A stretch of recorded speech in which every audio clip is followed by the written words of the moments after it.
झारखंड 2024 का चुनाव संपन्न हो गया है और बीजेपी चुनाव हार गई। पूरा देश, पूरा झारखंड का। ऐसे में अब नई सरकार हेमंत सोरेन के नेतृत्व में झारखंड में 29 तक चलेगी। उसके बाद कह सकते हैं कि हार के परिणाम के बाद बीजेपी के तमाम शीर्ष नेता प्रदेश कार्यालय में 2 दिनों तक बैठकों का दौर जारी है। कल हमने आपको दिखाया था कि किस तरह से प्रथम फेज में तमाम हारे हुए विधायकों से वार्ता हुई थी और आज तमाम उन क्षेत्रों से जहां जहां इनके विधायक हारे हैं वहां के जो जिला अध्यक्ष है, मंडल अध्यक्ष है, उन्हें बुलाया गया था। उनसे रायशुमारी ली जा रही है और कहाँ कमियां रह गई उनसे जानने का प्रयास किया जा रहा है। इस वक्त हमारे साथ बीजेपी के प्रदेश प्रवक्ता अविनेश कुमार सिंह है, इनसे जुड़ेंगे और हार के कारणों का कारण जानने का प्रयास करेंगे। कहाँ चूक रह गई सर? देखिए, ऐसे तो कहाँ चूक रह गई ये बड़ा ही विस्तृत विषय है।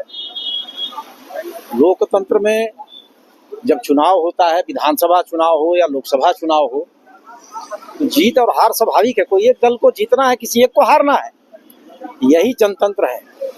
जनता जिसे जनादेश देती है वो शासन में चला जाता है। यहाँ की जनता, हो सकता है भारतीय जनता पार्टी ने जो रणनीति बनाई उस रणनीति के हिसाब से हम जनता के मूड को नहीं समझ पाए, वह भी एक कारण हो सकता है। और सत्ता में दोबारा हेमंत सोरेन आ गए हैं, लेकिन जो मुद्दे हैं यहाँ के जनहित से जुड़े हुए, लोकहित से जुड़े हुए, जो लोक कल्याण के विषय हैं, वो लगातार भारतीय जनता पार्टी मुखर होकर उठाती रहेगी। इसमें हम चुप नहीं बैठने वाले हैं। लेकिन सर, जब चुनाव खत्म होता है तब जनहित के मुद्दे याद आते हैं, चुनाव से पहले आते हैं। चुनाव में दौरान ये मुद्दे गौण हो गए थे। जैसे विधानसभा में आपने मुद्दा उठाया था 32 का, उसके बाद रोजगार का मुद्दा उठाया था। ये पूरे चुनाव में जो पंचप्रण था उसमें ये मुद्दे नहीं थे और चुनाव के दौरान एक ही मुद्दा क्या था, घुसपैठी, बांग्लादेशी, डेमोग्राफी, आदिवासी संख्या कम। इसके अलावा जो मुद्दे आप उठाते हैं वो मुद्दे शामिल नहीं थे। क्या लगा कि हार का वजह ये भी हो सकता है? देखिए, मैंने क्या कहा कि हार की वजह बहुत ही विस्तृत है।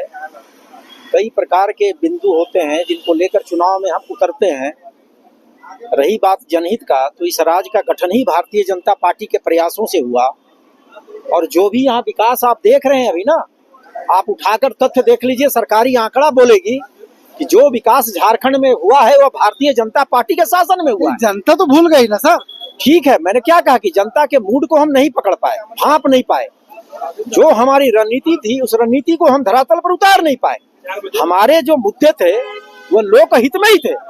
आप पंचप्रण की जो बात कर रहे हैं उसमें लोकहित और लोक कल्याण ही छुपा हुआ था। तो भारतीय जनता पार्टी, ठीक है, चुनाव हारी है, हम 9 लाख वोट से पीछे रह गए, तो कहीं ना कहीं कुछ कमी रह गई होगी। समीक्षा हो रही है।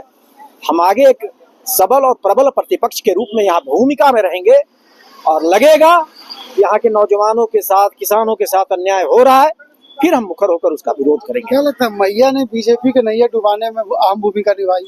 देखिए, कोई ना कोई एक मुद्दा तो बनता ही है। हो सकता है उन्होंने जो मैया योजना लाया वो जनता के मूड को भाप गया। हम जो पंचप्रण लेकर आए वो जनता के मूड को नहीं भाया। इसमें कोई दो मत नहीं है। मैंने कहा कुछ मुद्दे लेकर ही लोग उतरते हैं और जीत और हार स्वाभाविक है।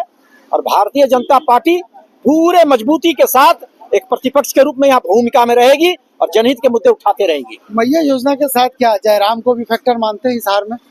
देखिए, जयराम तत्कालिक एक है विषय।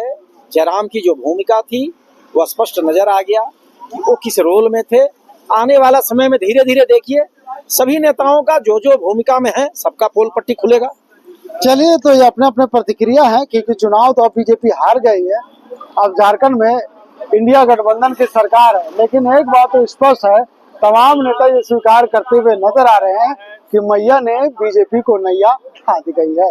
ऐसे में एक बार फिर से जिस तरह से बीजेपी मंथन कर रही है और ये समझने का प्रयास कर रही है कि आखिर इस हार का कारण क्या बना, क्योंकि लगातार बीजेपी इस मुद्दे को लेकर के कहीं ना कहीं चुनाव में भुनाने की तो बात कर रही थी। चुनाव से पहले का अगर हम बात करते हैं तो बीजेपी रोजगार, 1932 और तमाम जो स्थानीय मुद्दे थे उस पर फोकस करने का काम कर रही थी। लेकिन जैसे ही चुनाव आया, मंच पे जब नेता पहुंचे तो कहीं ना कहीं नेता भूल गए कि स्थानीय मुद्दे क्या है।